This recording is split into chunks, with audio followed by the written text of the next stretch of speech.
Good morning, good afternoon, everybody. It's Adam Duggan here, Jim Gray with Petruzzi, and we're going to talk today a little bit about what we're planning on doing here in Florida, what the goals and objectives are, and what is coming up as far as our near-term adventures. So, Jim, you want to kind of start off and tell everybody like what we're aiming to do here? Yeah.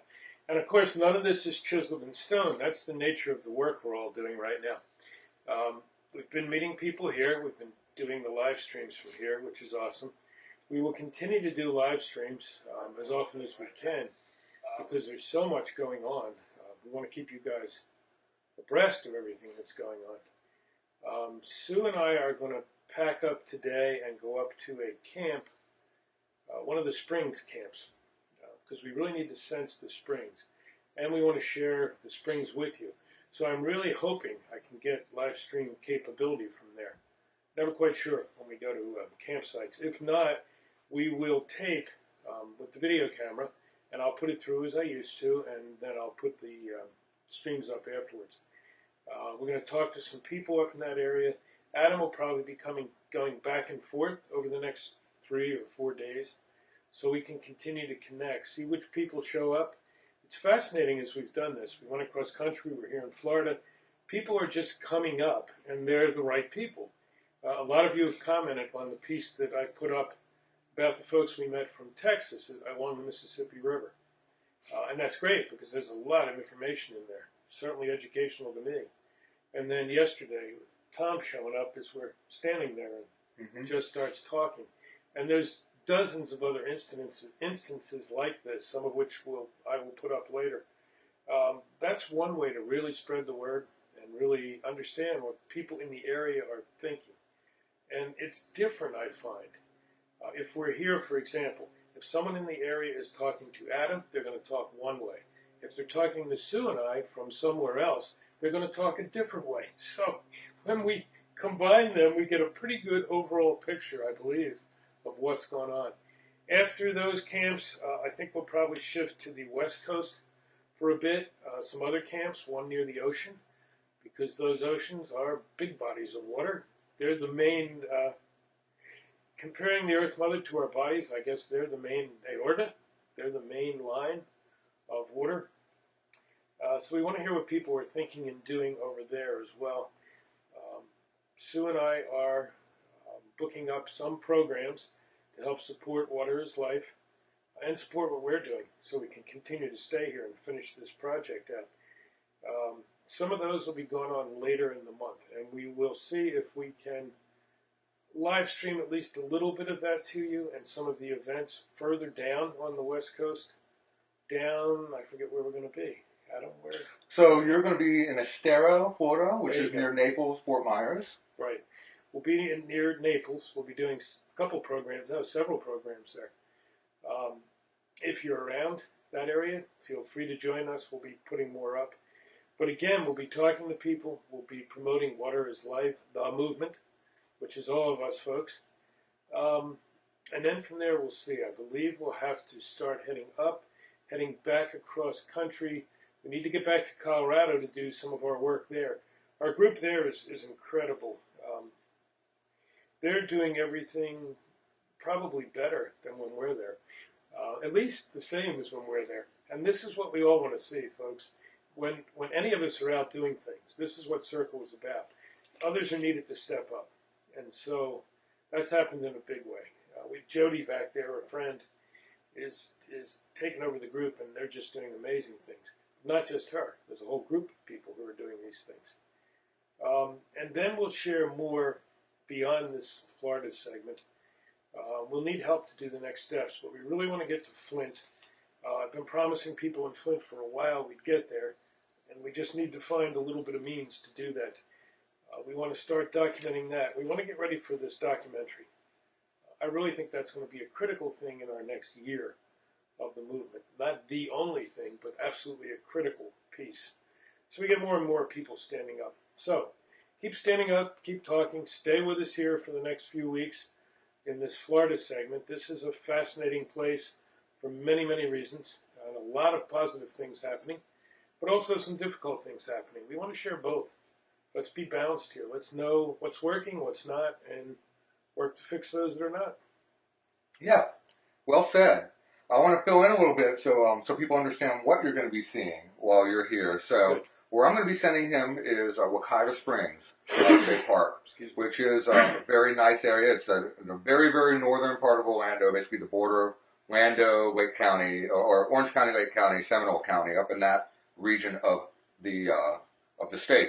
And very beautiful area. It's an area that a lot of natives, people who are from here, a lot of people who have lived here all their lives, still go to and enjoy. It's adjacent to Rock Springs at Kelly Park, which is an even more popular area. But I wanted him to see this because this represents what Floridians grow up with and what we treasure, and when we think about water, clean water. When you talk to a Floridian and you talk about clean water, this is what we're talking about. So now he's going to have a clear vision of when I say these clean waters that we have, the unconfined aquifer, the springs, he'll start to understand those things. And so I just use the unconfined aquifer there. Where he's going to be is the south central most portion of the Springs country here in Florida. Now, the unconfined area actually continues sort of southwesterly as you head towards Tampa. But in this portion of the state, the very central portion of the state, it is actually confined. And that's why we have the lake system that we have here in Central Florida. The confining layer is actually holding, it's creating the basin that holds this water as opposed to allowing it to percolate through the soil like it does in the unconfined areas. You may hear people say that the lakes around here are spring-fed. That's generally untrue, except for a few exceptions. Typically, people get that idea from the fact that there's a colder layer of water in the lakes, and it's called a thermocline. And they get that idea that it's spring water that's making it cold, as opposed to the real causes, which are maybe related to turbidity and other factors. So back to the clean water thing, back to the aquifer. I want him to get as much experience with that as possible, because as he moves south, the aquifer becomes confined, and it also has saltwater intrusion, and we don't get the springs once you get south of East Tampa and that area. Your Sulphur Springs and some of those areas over on that side. So we want to get him to see and feel and experience as much as possible. And he mentioned also that we're kind of winging it here. There's no set itinerary past 4 or 5 days, and that is by design. In order to do what we're doing here, we have to be elastic. We're trying to reach out to people. We're not demanding that people reach out to us. So in doing so, we have to make sure that we can accommodate any changes in plan and anything that comes up to make sure that we're able to address things as best as possible. That being said, we're going to work as hard as we can to plan ahead our live streams and make it easier for you all to follow us and to catch up with us. So I apologize for the last few streams where have been, mostly unannounced or only 10, 15 minutes forewarning. We're going to improve upon that.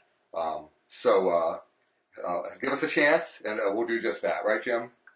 Yeah, absolutely. And I'm going online listening to some of you already. So if you wonder why we keep looking down at the phones and the pads, it's because we want to hear what you're saying and we want to respond to your questions and comments. So somebody just asked me. Let me just say a few words on this. We talked last night. One of the things we talked about, one of the things I brought up, was funding the work of what we're doing now, because there's no one else who's going to fund it. We are the media. We are also going to have to be the funders. We are also going to have to be the public voice. We're going to have to be all of it to do this, and that's great. We can do that. I spoke about getting Water is Life, the movement, funded through our nonprofit Sanctuaries of the Earth Mother, so that one of the things we could do is get people around like we are now, is to do the documentary, but also is to be there as a funding source for camps, training camps or educational camps that we're starting up. If they got stuck and needed a little bit of money to do what they were doing, to be able to pass some of that along with the blessings of the large group who will be putting that money in. I got a lot of requests last night from people wanting to know if they could have some money for their camp. I just want to be really clear. That's something we want to do. We absolutely want to do. The Board of Sanctuaries is behind that. A lot of people in the big group are behind that. It's not something we've been able to do yet. We all need to start donating and get other people to donate so that we have funds there and can do some of that. So for those who are asking, I apologize if I wasn't clear. Right now we have very little money at all in the till, and that's what I'll be coming to you all for again. But down the road, yeah, I really hope we can do those sorts of things because, again, working together, it's so much easier for large groups to raise enough money to do some of these things than for some of us to try to figure out where the heck we're going to pull it from next, especially those of us who have tapped ourselves out, fully meaning to, because we're totally committed to this, a lot of people that we've run into. So, again, I apologize if I wasn't clear. Do we have a way, Jim, for people to donate directly to Sanctuaries of the Earth Mother? Yeah, no, that's a good idea, which means you're donating to Water is Life, the movement. We've dedicated Sanctuaries of the Earth Mother now totally to Water is Life, totally to Standing Rock when it was up and running, totally still to Standing Rock as they fight the battles that'll be in front of us. So you can do a couple of things. I will repost a GoFundMe that we have for this, but you can also go to our website, www.sotem, SOTEM.org, O-R-G, because we're a nonprofit. Hit the donate button and you can use PayPal. That would help enormously right now because there's things that need money. Just, hearing from Adam the other day that one of the camps here is going to go sporadic.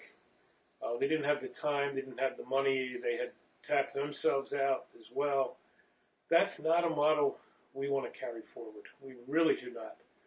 We need to have these educational and training camps up and going so we can do the work in even a bigger way. So, yeah, that's a good point. And it's hard as we're traveling around and we're doing all this. We literally went from first thing we got up yesterday until we got done airing, and then we all got online to continue to answer things. We're doing a lot, so it's hard for me to get some of these things up, but I'm going to work to get that GoFundMe back up. And please share it with your friends. Every little bit helps. Again, there's 135,000 of us. Everybody throws in a couple bucks. We got enough to help camps. We got enough to do a documentary, and enough probably to support the effort for the next 9 to 12 months, I would suspect. You want to talk a little bit about the programs that you're having with the drums and the Tibetan bowls, and give people an idea that you're doing that, and if anybody's interested in having you come do that here in Florida, that they can contact you? Yeah. Soon I've done programs for years. I've done them for years before that. Just real quick thumbnail sketch. A lot of you know me. Some of you don't. And you can always get my books. I'm going to put my books available, both physical books and as a PDF. So for a small donation to Water is Life, I will donate a PDF version of either one of my or both of my books to you. So I'll get that up if you want to know more about our walk and how we got involved, because ours is similar to other people, I think, and different yet than some others. I've traveled around the world learning from a lot of different indigenous cultures. I've been blessed to have elders teach me from a lot of different cultures. Sue has been around the United States for years learning from grandmothers of different cultures. When we started coming together, we decided to use sound and music as part of what we offer to teach and share with people. And so we've been doing that for a long time. We have drums from around the world, all kinds of drums from all different cultures that we carry with us. And for the last couple of years, we have bowls from Nepal with us. Bowls that are geared to your chakras. And so we do programs right now for cleansing and healing and bringing in the energy of water, and water is life, because we bring water into these programs. So we share some drumming that we've learned from different places to help you clean out any negativity you may feel. And then we do some work with the sacred bowls to help with healing, personal healing and healing of our groups, and our planet. It is really, really powerful work. Then if we're doing a full day event, I also lead some journeying, which I've been taught by many different elders. And so it's a day of spiritual connection with yourself, with those in the group, with the water, and with our greater planet. And these are the programs I think Sue and I enjoy doing the most because they're always powerful for us as well. Like when you teach anything, for those of you who teach, you know this, you always get 10 times back from those you're teaching than you manage to give to them.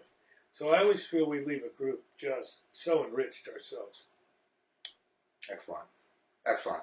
So that gives you an idea of one of the other things he'll be doing here, coming through and enriching people spiritually and through information, through talking.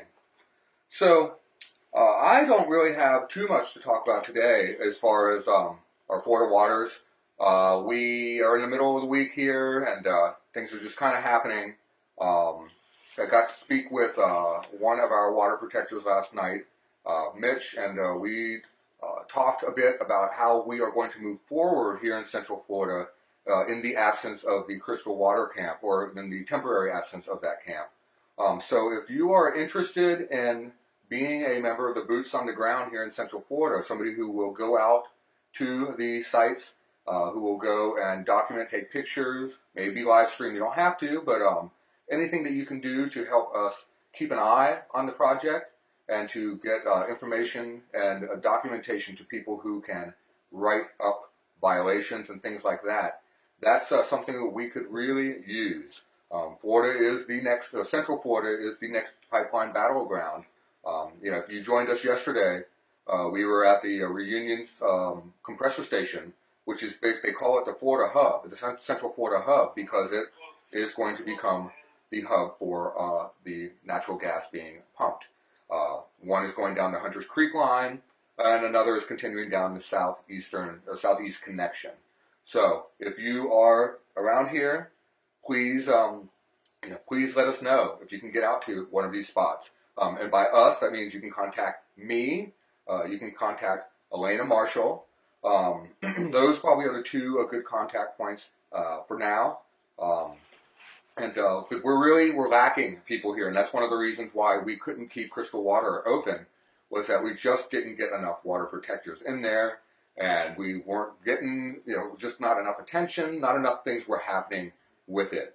So we're going to move forward and see what we can do. And we may even start to think about a non-camp model to approach this.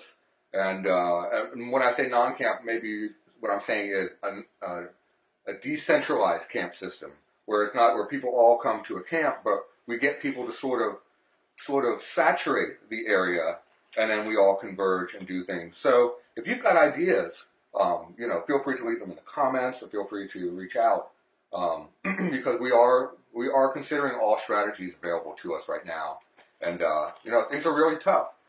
With things happening up in North Dakota, and things kind of unraveling, we need to have our strong resolve here. We need to be prepared to for the long haul. And I'm not feeling like we're really prepared at the moment, despite several months of work on my part and a few other people's, and then actually a couple years of work on the part of other people I know. So we're going to have to fight harder and fight longer than people do in other areas, and that's just the nature of the beast that we're dealing with here. I think that's some important information, folks. I feel totally positive, even as I'm feeling a little drained by what's going on right now. I think we can move ahead and stronger than we ever have. Part of it is, again, becoming that movement that we all know we need to be. Because it should not just be Florida trying to support Florida. It should be all of us supporting Florida, all of us supporting Texas, all of us supporting Flint and Standing Rock. And when we do that, it's going to be much easier. When these hits come and these negative things come, then we can get through those. And we need to dedicate ourselves now to re-energizing ourselves, our groups. It's one reason Sue and I go and do these programs, and other people are doing things like that. Re-energize. take stock, take issue, feel what you need to do. I've been doing this for a lot of years, and a lot of different things I believed in. And each time there's been assaults come, some personal, some not personal, some the group, some like what's going on now with the government trying to shut down the whole effort. They're challenges, I believe, and we have to weather those and understand what they are, not think it's the end of everything. As I've seen some people making comments like, oh, this is the darkness going to fall. No, it's not. You know, what's the old line? It's always the darkest just before dawn. Well, dawn's coming, people, and let's be ready for it. I want to tap in a minute, too, because someone just asked again. You know, we keep saying we are the media. Now we need to be the bank. We need to be the ones standing up. We need to be the teachers. We need to be the acting. We need to be everything to get this going. And a couple of people were asking me over the last several days, well, we are reading some things in the media. You know, it's showing up on TV and in our newspapers, and isn't that a good thing? And yeah, when we were talking last night and when I answered them, I'm not saying it's not a good thing. It can be a very good thing. Early on, Lawrence O'Donnell was at Standing Rock. He did an amazing job. But there was a lot of untruth and misinformation out there. So I was kind of saying what Adam is hitting on hard. You've got to check your facts. Here's one. I'll give you just a brief example. This is USA Today. It was Monday's paper. Okay, so it's a nationwide paper. Oh, it's by someone named Bill Lovelace. Special for USA Today. It doesn't say if he's part of any group or anything else, so you don't know how to judge that. But just a few things being said. This was before the Academy Awards. The article is Petroleum Institute takes message to the Super Bowl. Oil strikes a pose. Now let me just hit you with a few things that are said in this and put it into your own head for what you know about what's going on with oil. One of the first lines. On Sunday, the American Petroleum Institute will air its first ever Super Bowl ad. So they're putting big money into this. With a similar opening line. This ain't your daddy's oil. Okay? They're saying things like, a short decade ago, no one would have believed the U.S. would be in a position today of leading the world in natural oil and gas. They're not saying that most of that's being shipped overseas, folks. It's not helping us. And here's a biggie. And the people used to believe, this is the Petroleum Institute, folks, the people used to believe that there was direct causation between more energy production and environmental degradation. We've demonstrated that's not true. I'd love to know where they've demonstrated that. I'm watching oil lines break. I'm watching gas lines leak. I'm watching fires from it. I'm looking at ground sinking because of fracking. Looking at the polar ice caps melting. We've got there's plenty of evidence around that's an untrue statement. So anyway, you see, there's how many people read that and believe it, and that's what concerns me. So part of your job, and my job, and Adam's, and everybody's, get out there and talk to people. Don't try to beat them over the head. Don't try to convince the ones who are not going to listen to you no matter what. But there's a lot of people who don't realize the amount of misinformation out there in our media now. So that's what I was talking about. I hope that helps the ones who I said I was going to get back to on this. And that's a good point. I was actually thinking about that earlier and how I want to make sure that point is made, that when you open this dialogue, this is a stress-free thing that you're doing. You're not, your goal is not to change minds. If you go into a dialogue with the goal of changing someone's mind, you set a pretty high bar there. And it's not that I don't want people to be out there getting the right information out, which would ultimately change minds. I don't think that needs to be your primary objective. Your primary objective should be to open the dialogue.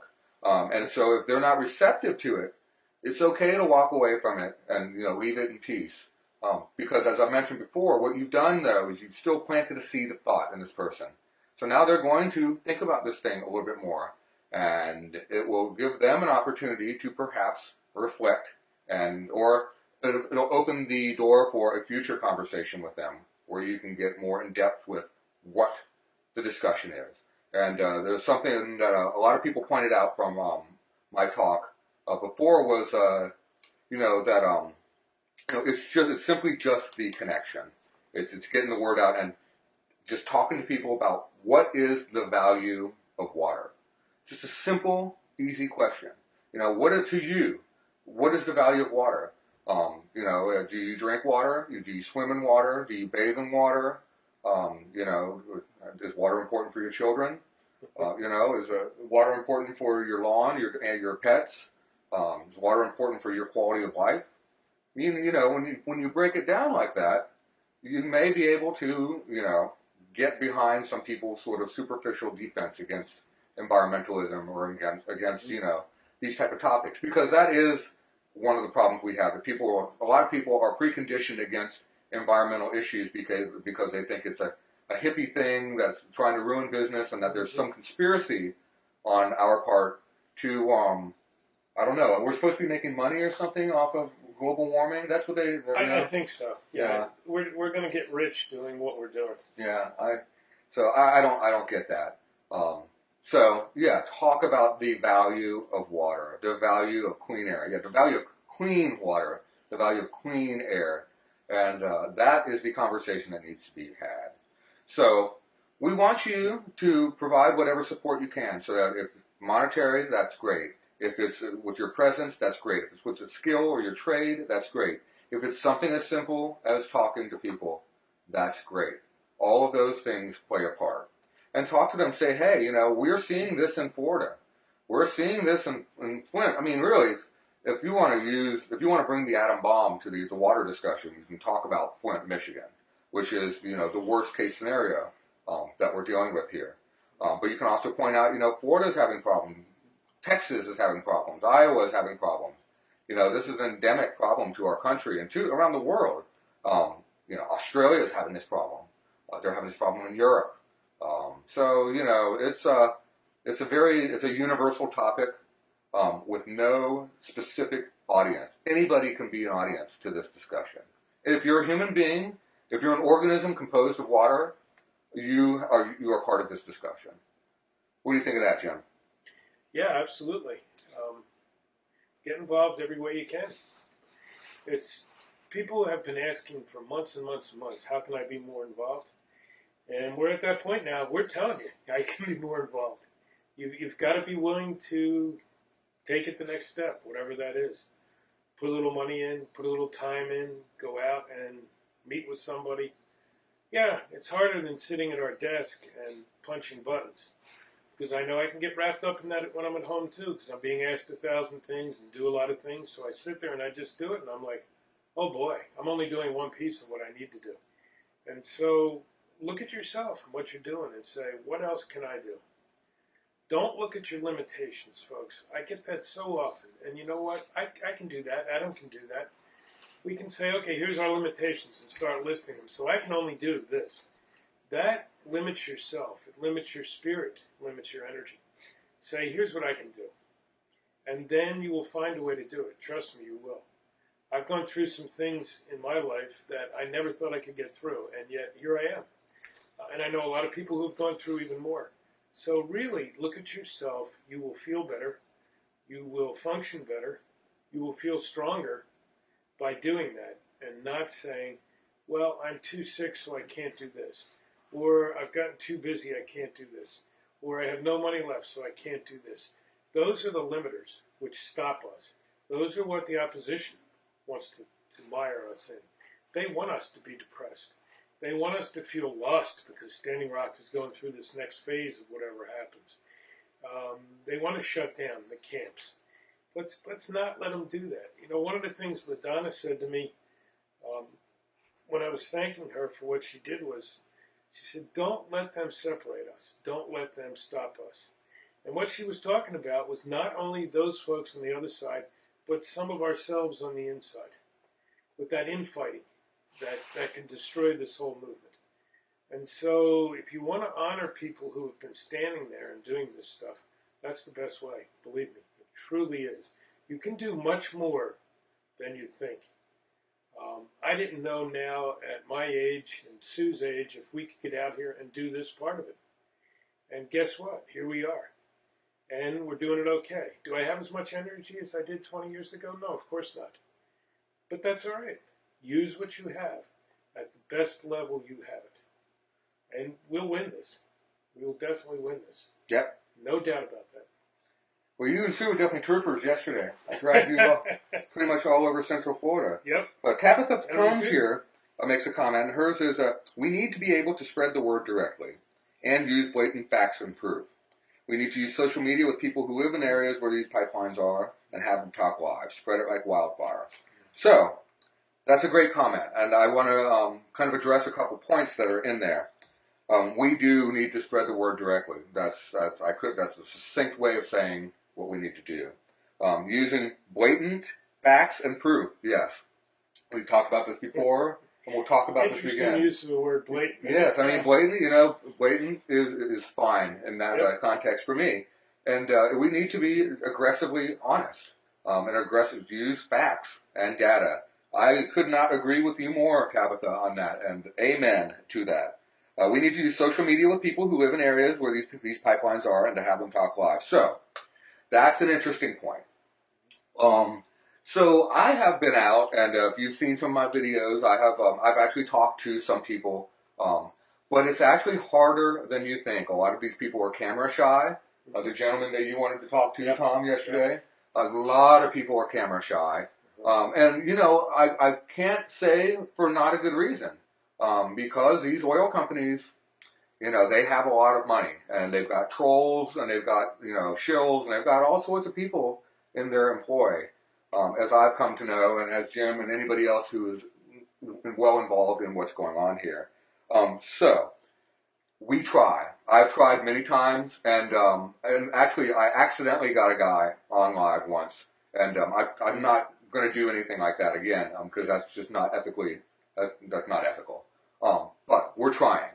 So that's a good comment. That's a good suggestion, and we're going to continue to push that. So when Jim is talking to his people here in Florida, you know, especially if I'm around to help actually film it, so he can just do the talking.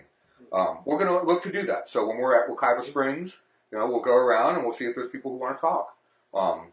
We will, you know, at some point we're going to cross the pipeline again, and so we'll address that as well.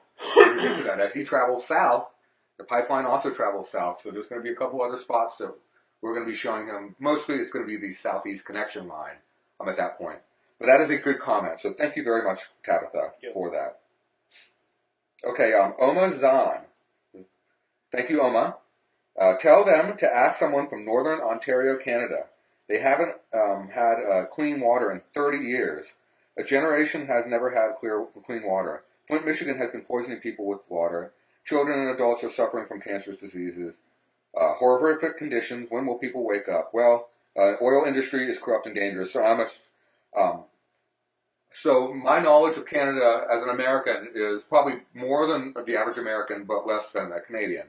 I know that the northern part of the country is where the tar sands and the shale and those resources are. So I'm assuming that those oil fields and such up there are the culprits for what you're dealing with. And, you know, hopefully people out there can pray for you, and also we can get people out there to actually do something.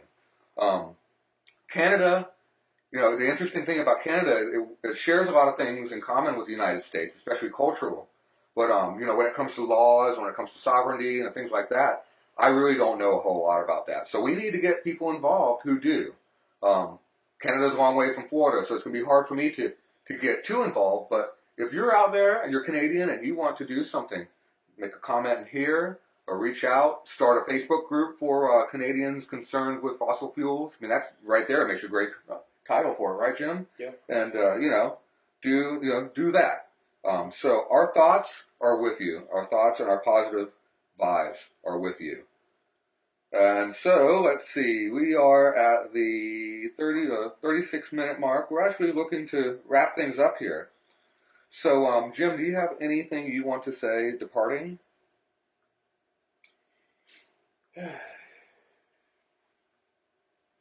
Boy, you know, again, I mean, we could just go on and on and on. There's so much happening. No, I don't think so. I think you've heard what we'll be doing next. I know you're hearing the message and messages. Last night when we were talking, I go back to LaDonna often because I think she is one of the first founding spirits of this whole thing. I looked and saw we've gotten a thumbs up. So always glad to see when people who are around and understand really what's going on are paying attention to the big issue. The big issue is the movement, is all this together. So no, just hang in there with us. Do what you can. Support us how you can. Help us to stay out here and continue doing these things because I knew how important they were, but once I really started doing it again, I used to do this for other causes. I see just how important they really are. So thank you all. We love you all. Without you, there's no movement. Absolutely correct. So yeah, stay tuned to us. The next spot you'll see us will be Wekiva Springs. Beautiful, beautiful area. If we are limited by internet accessibility, we'll simply just take videos and we will be posting them through the weekend. So if you're not able to catch up with the live streams, you can't find them, keep an eye out for videos that we will produce and put out for you. So in the meantime, we hope everybody has a good rest of their week, a good rest of the day. I hope you all have peace and love in your lives. And this is Jim Graywood Petruzzi and Adam Dubbin signing out for now. Take care, everyone. Mini Wachoni. I hope. Order is life.